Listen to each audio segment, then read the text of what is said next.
আসসালামু আলাইকুম গাইস, চলে আসলাম আবার আপনাদের মাঝে অনুভূতি গল্পের সিজন 2 নিয়ে। তো বেশি দেরি না করে চলুন ভিডিওটা শুরু করা যাক। লোকভর্তি বিয়েবাড়িতে আরোহীকে দেয়ালের সাথে চেপে ধরে রক্তিম চক্ষু নিক্ষেপ করে আছে রাজ। ভয়ে কপালে বিন্দু বিন্দু ঘাম জমতে লাগলো আরোহীর। নিঃশ্বাস বারবার উঠানামা করছে। আশেপাশের মানুষগুলো চেয়ার ছেড়ে উঠে দাঁড়িয়ে চক্ষু যুগল বড় বড় করে নিক্ষেপ করে আছে তাদের দিকে। বরসহ বাকি সবাই অবাক হয়ে তাকিয়ে রইল। রাজ দুই আঙুলে আরোহীর হলুদ মাখা হলদে গালটা ছুঁয়ে দিয়ে বলল, বাহ, সুন্দরী তো লাগছে খুব। বিয়ে করবে তাই না? অথচ আমাকে দাওয়াত দিতেই ভুলে গেলে। মাথায় হুডি পরা, মুখে মাস্ক লাগানো কেউ রাজকে না চিনলেও আরোহীর চিনতে একটুও ভুল হলো না। টলমলে চোখের পানি নিয়ে রাজের বুকে ঝাঁপিয়ে পড়ে চিৎকার করে বলতে ইচ্ছা হচ্ছে, আমি করতে চাইনি এই বিয়ে। বিশ্বাস করুন, আমাকে জোর করে বাধ্য করা হয়েছে। কিন্তু তা আর বলা হলো না। এর আগেই রাজ আরোহীর এক হাত চেপে ধরে চারদিকে চেয়ে হুঙ্কার দিয়ে বলে উঠে, এই কে আমার সামনে দাঁড়িয়ে আরোহীকে বিয়ে করবি? কোন ছেলের এমন বুকের পাটা? এক বাপের জন্ম হলে সামনে এসে কথা বল। পিনপতন নীরবতাময় বিশাল ক্লাবটি কেঁপে উঠল রাজের হুঙ্কারে। পিস্তল হাতে ভেতর থেকে বেরিয়ে রাজের সামনে এসে দাঁড়ালো আরোহীর বাবা আদ্রিয়ান মাহমুদ নির্জন, দেশের নামকরা মাফিয়া। তার এই 27 বছরের তিলে তিলে গড়ে তোলা অন্ধকার সাম্রাজ্য সারা দেশ জুড়ে বিচরণ করে আছে, কিন্তু কোনো ক্রাইমেরই কোনো প্রমাণ রাখে না সে। পিস্তল হাতে এগিয়ে এসে রাজকে দেখেই থমকে দাঁড়িয়ে গেল সে। আশেপাশে যারা এতক্ষণ রাজের দিকে বন্দুক তাক করেছিল তাদেরকেও ইশারায় বন্দুক সরিয়ে নিতে বলল সে। রাজকে এর আগেও দেখেছিল সে, তবে আজকের মতোই মাস্ক পরা অবস্থায়, চেহারা দেখেনি কখনো। আজ রাজ ও নির্জন দুজনেই মুখোমুখি দাঁড়িয়ে। রাজ হাতের তুড়ি বাজাতেই গেস্টদের মাঝে ছদ্মবেশে ছড়িয়ে ছিটিয়ে থাকা তার ছেলেগুলো পিস্তল হাতে দাঁড়িয়ে সকলকে জব্দ করে নিল। নির্জন চারদিকে একবার চোখ বুলিয়ে রাজের দিকে তাকিয়ে বলে, ক্রাইমের জগতে তোর সাথে সাথে আমার কিসের শত্রুতা তা আমি জানি না। অজান্তেই আমার এত কিছু করছিস, কেন করছিস? কি চাস তা জানতে চাইছি না আপাতত। তবে এতে আমার মেয়ের বিয়েতে এসে কি সব বকছিস? আরোহীকে কিভাবে চিনিস তুই?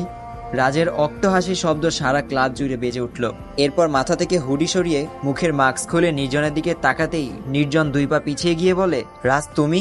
ওকেই তো, এখন তো শুধু ব্যাখ্যা দিলাম। তো চলুন গল্পের শুরুতে যাওয়া যাক। বাস স্ট্যান্ডে এসে বাস থামালো। বাস থেকে ব্যাখ্যাতে কপালের ঘাম মুছতে মুছতে রাস্তার এক পাশে দাঁড়ালো রাজ।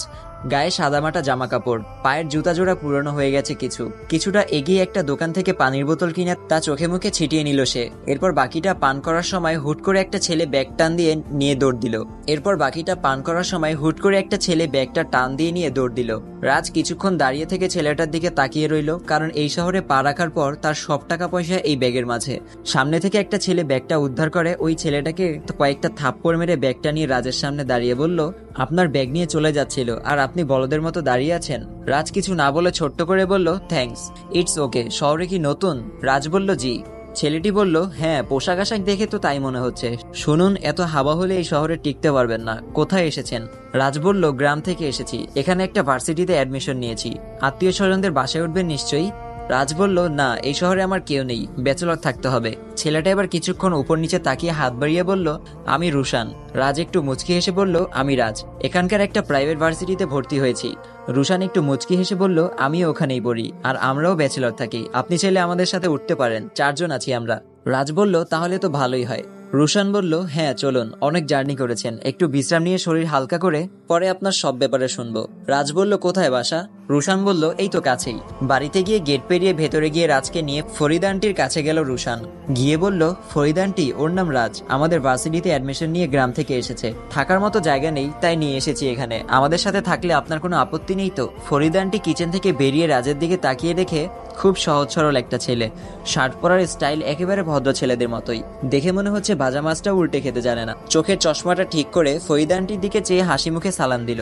ফরিদা আন্টি সালামের উত্তর নিয়ে রুশানের দিকে চেয়ে বলল, যেহেতু তুমি বলেছ তাই আমি অমত করব না, তবে আর কাউকে নিয়ে আসবে না। এই বাসার নিয়মগুলো জানিয়ে দিবে তাকে, আর ফ্রেশ হয়ে বাকিদের নিয়ে খেতে আসো। রুশান একটা হাসি দিয়ে বলে, আচ্ছা আন্টি। বলেই রাজকে নিয়ে সিঁড়ি বেয়ে 2য় তলায় উঠতে থাকে। রাজ রুশানের দিকে চেয়ে বলে, উনি কে? রুশান বলল, উনি হলেন বাড়িওয়ালা। বছরখানেক আগে ওনার স্বামী সড়ক দুর্ঘটনায় মারা যায়, আর কোনো ছেলে মেয়েও নেই, তাই আমাদেরকে নিজের ছেলে মেয়ের মতো দেখে।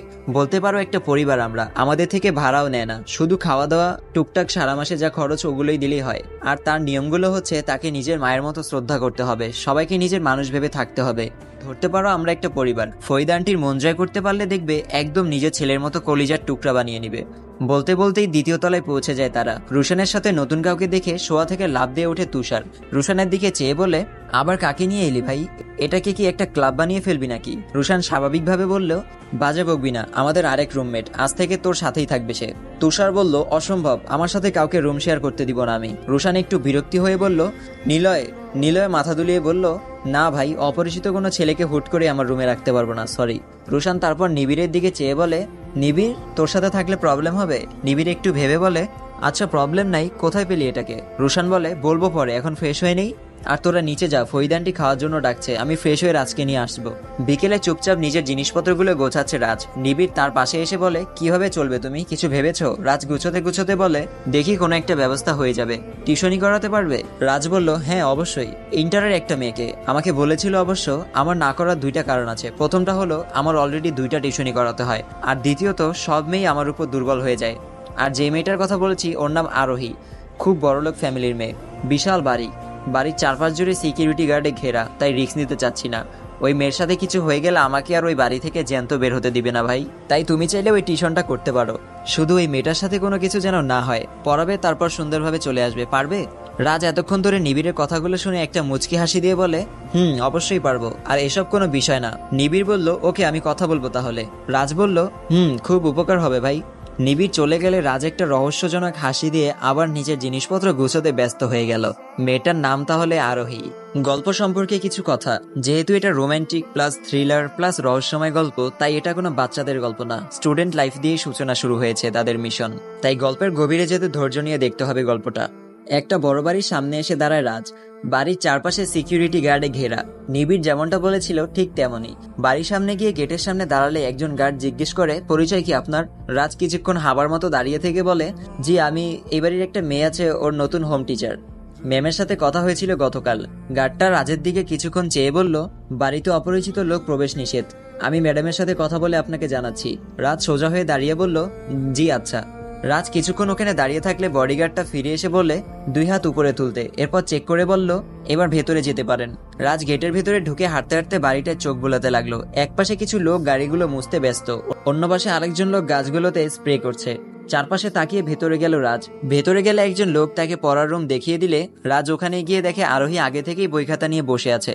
রাজকে দেখে উঠে দাঁড়ালো সে। রাজকে বসতে বলে, পরে নিজেও বসলো। শুরুটা কিভাবে করবে ভেবে পাচ্ছিল না রাজ। আরোহী তার দিকে চেয়ে বলল, নার্ভাস হবেন না স্যার, আর কিছু কথা বলি আপনাকে, কিছু মনে করবেন না। এর আগেও কয়েকটা টিচার চেঞ্জ করেছে শুধু এই কারণেই। তারা এসে পড়ানোর সাথে কেমন নার্ভাস হয়ে থাকতো, আমি পড়া সম্পর্কে কিচ্ছু জিজ্ঞেস করলেও ভূত দেখার মতো ভয়ে চমকে উঠতো হঠাৎ। এসবের মাঝে কি পড়া যায় বলুন? তাই আপনাকে বলছি, নিজেকে স্বাভাবিক করার চেষ্টা করবেন, নার্ভাস হওয়ার প্রয়োজন নেই। আপনি টিচার, আমি স্টুডেন্ট। রাজ এবার কিছু জড়তা কাটিয়ে বলল, আচ্ছা। আরোহী আবার বলল, আরেকটা কথা স্যার, আপনার ড্রেস আপ চেঞ্জ করতে হবে। এমন হাবা মানুষ আমার একদম পছন্দ না, স্মার্ট হয়ে চলবেন। আমি মাম্মিকে বলে আপনার বেতনের অর্ধেক অ্যাডভান্স নিয়ে দিব, নিজের প্রয়োজনীয় জিনিসগুলো নিয়ে নিবেন। প্রতি উত্তরে রাজ কিছু না বলে বলল, পড়ায় যাই? আরোহী বলল, জি আচ্ছা। ড্রাইভার নেমে এসে গাড়ির দরজা খুললে একটা মেয়ে নেমে এলো গাড়ি থেকে। কাঁধে ব্যাগ নিয়ে চারদিকে তাকিয়ে গেটের দিকে পা বাড়ালো। মেয়েটার নাম অরিন। অনেকটাই রূপবতী ও দেমাগী মেয়ে সে। বলতে গেলে পা যেন মাটিতে পড়তেই চায় না তার। রাত চুপচাপ একপাশে বসেছিল, তার জন্য আজ প্রথম দিন। সিনিয়র ব্যাচের কয়েকটা ছেলে তাকে ডাক দিয়ে হাতে একটা কাগজ দিয়ে বলল, ওই যে মাত্র গাড়ি থেকে নামলো, তাকে গিয়ে এটা দিয়ে আসবি। আর নাম বলার প্রয়োজন নেই, ভেতরেই লেখা আছে সব। রাজ তার দিকে চেয়ে বলল, আমাকে কেন বলছেন? আশেপাশে তো অনেক ছেলে আছে। পাশ থেকে একটা ছেলে থাপ্পড় দিবে এমন ভাব নিয়ে বলল, ভাই বলেছে তাই দিয়ে আসবি চুপচাপ। রাজ আর কথা বাড়ালো না, কাগজটা চুপচাপ হাতে নিয়ে মেয়েটার দিকে এগোতে থাকে। আর ছেলেগুলো দূর থেকে চুপচাপ চেয়ে একটু একটু হাসছে। রাজ গিয়ে অরিনের সামনে দাঁড়িয়ে কাগজটা এগিয়ে দিয়ে বলল, এটা আপনার জন্য। অরিন কাগজটা নিয়ে চুপচাপ ছিঁড়ে রাজের মুখের দিকে ছুঁড়ে মারে। রাজ বলতে যাবে এটা আমার না, তার আগেই ওই ছেলেগুলো এসে রাজের কলার ধরে চেপে ধরে বলল, সাহস কত তোর, ভার্সিটির মাঠে দাঁড়িয়ে সুন্দরী মেয়েদের বিরক্ত করিস? অরিনের দিকে চেয়ে বলে, আপু তোমাকে উল্টাপাল্টা কিছু বলেছে সে?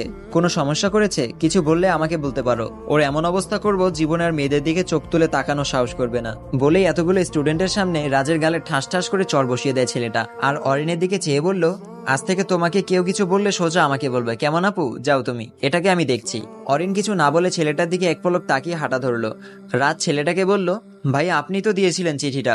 বলতেই আবারও ঠাস ঠাস চড় পড়লো রাজের গালে। তারপর বলে, এটা আমরা জানি আর তুই জানিস, কিন্তু আর কেউ যেন না জানে। জানলে এই মাঠের মাঝে জীবিত পুঁতে দিব তোকে। আর শোন, আজ থেকে প্রায় এই মেয়েটাকে ডিস্টার্ব করবি তুই, আর প্রতিবারই আমি গিয়ে তোকে হালকা পাতলা দুই একটা চড় দিয়ে ছাড়িয়ে দিব, বিনিময়ে টাকা পাবি তুই।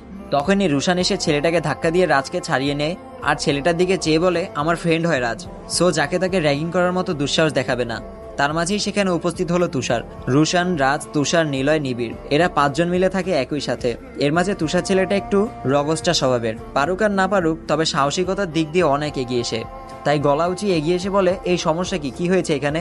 রুশান তাকে এক হাত থামিয়ে দিয়ে বলে, তুষার থাম, সব জায়গায় রাগ দেখানো ঠিক না, আমি দেখছি। রুশান এবার ছেলেটার দিকে চেয়ে বলল, আজ থেকে রাজকে র্যাগিং করার চেষ্টা করবে না।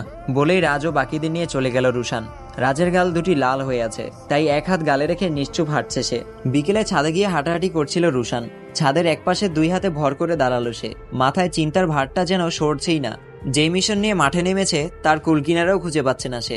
জানে এটা খুব কঠিন খেলা, হয়তো পরিণতি মৃত্যুও হতে পারে, তবুও জেনে শুনেই নিজেকে মাঠে নামালো সে, কারণ বাবাকে আর দাদিকে কথা দিয়েছে সে, আজ না হয় কাল নির্জনকে তাদের পায়ের কাছে এনে ফেলবে সে। প্রয়োজনে মৃত্যুকেও মেনে নিবে, তবুও পিছপা হাঁটবে না। বদলা নিয়েই সেদিন সে প্রাণ ভরে নিঃশ্বাস নিবে। পকেটে থাকা ফোনটা বেজে উঠতেই বের করে দেখে রিমার ফোন। মহারানী আজ মনে হয় দারুণ মোডে আছে। রিসিভ করতেই ওপাশ থেকে রিমা বলে, আলহামদুলিল্লাহ, আল্লাহর কাছে অশেষ শুক্রিয়া। রুশান একটু ভ্রু কুচকে বলে, কেন? রিমা বলে, এই যে আপনি বেঁচে আছেন তাই শুক্রিয়া আদায় করছি। রুশান এবার কপাল কুচকে বলল, কিসব আবল তাবল বকছিস, আমি মরতে যাব কেন? রিমা এবার একটু রেগে বলল, তাহলে ফোন দেননি কেন এই 2 দিন? আমি তো ভাবছিলাম ইন্নানিল্লাহ হয়ে গেছেন। বলেই খিলখিল করে হেসে দিল রিমা। রুশান এবার রেগে বলল, কানের নিচে খাবি একটা। রিমা এবার হাসি থামিয়ে বলে, আচ্ছা বাদ দেন, কি করছিলেন যে একবারও ফোন দিয়েও আমার খোঁজ নেওয়ার সময়টা পাননি আপনি? রুশান বলল, খুব চাপে আছি রে, তাই সময় পাচ্ছি না। আমার টিয়া পাখিটা রাগ করিস না প্লিজ। ওদিকে রাজের পাশে বসে আছে নিবিড়। রাজের কাঁধে হাত রেখে বলে, কলেজে কোনো ঝামেলা জড়িও না, ওরা খুব ডেঞ্জারাস। আজ ঝামেলা করছো, কাল দেখবে যে গুম হয়ে গেছো। ওরা এমনই, তাই এসবের থেকে দূরে থাকাই ভালো। রাজ কিছু না বলে চুপ করেই রইল। নিবিড় তার কাঁধে হাত রেখে বলে, চা খাবে? দাঁড়াও নিয়ে আসছি। চা খেতে খেতে আড্ডা দিব। বলেই চা বানাতে নিচে ফরিদ আন্টির কাছে চলে গেল নিবিড়। রাজ বসে আছে চুপচাপ। পাশে রেখে যাওয়া নিবিড়ের ফোনটা বেজে উঠতেই ওদিকে তাকায় রাজ। দেখে ফোনের স্ক্রিনে ভেসে উঠল বাবু 7। বাবু 7-এর মানে বুঝতে রাজ কিছুক্ষণ ভাবলো, কিন্তু উত্তরটা পেয়ে গেল যখন কিছুক্ষণ পর আরেকটা নাম্বার থেকে ফোন এলো যে বাবু 3। রাজের অবাক হওয়া মুখ এবার হেসে উঠে। নিবিড়ের কয়টা বাবু? রাত 10টা অবধি আড্ডা দিয়ে বাড়ি ফিরছিল রাজের সাথে ভার্সিটিতে ঝামেলা করা সেই ছেলেগুলো, যাদেরকে এক নামে ভার্সিটির সবাই চিনে। নাহিদ ভাই, এই ভাই, সেই ভাই। অরিনের কাছে হিরো সাজতে গিয়ে রাজকে চড় থাপ্পড় মেরেছিল তারা। বাইকে করে বাড়ি ফিরছিল নাহিদ ও তার বন্ধু। বাকিরা হয়তো আগেই চলে গেছে বাড়িতে। নাহিদ বাইক নিয়ে কিছুটা গেল, মাঝ রাস্তায় থেমে গেল বাইক, কারণ সামনেই ছায়ার মতো কিছু একটা দাঁড়িয়ে আছে। অন্ধকারে বাইকের আলোয় ভালো করে তাকিয়ে দেখে একটা ছেলে রুমাল দিয়ে মুখ পেঁচিয়ে রেখে সামনে দাঁড়িয়ে আছে, একটা হকি স্টিক হাতে নিয়ে। অন্ধকারে মুখটা বেঁধে রাখায় চেহারাটা দেখা যাচ্ছে না। মনে হচ্ছে অন্ধকারাচ্ছন্ন ভৌতুরে পরিবেশে একটা ছায়ামূর্তি হাতে হকি স্টিক নিয়ে দাঁড়িয়ে আছে তাদের দিকে তাকিয়ে। আসসালামু আলাইকুম। একটা রচনা যেমন করে সূচনা দিয়ে শুরু হয়, পরে উপসংহার দিয়ে শেষ হয়, গল্পটাও তেমনই। এই একটা গল্পের মাঝেই থাকবে অনেকগুলো গল্প। তাই আগেই বলে রাখছি, যারাই আমার ভিডিওগুলো দেখছেন, গল্পটা পুরো ধৈর্য নিয়ে দেখতে হবে। তো আজকের মতো বিদায় নিচ্ছি, দেখা হচ্ছে পরের এপিসোডে। সবাই সুস্থ থাকবেন, ভালো থাকবেন, আল্লাহ হাফেজ।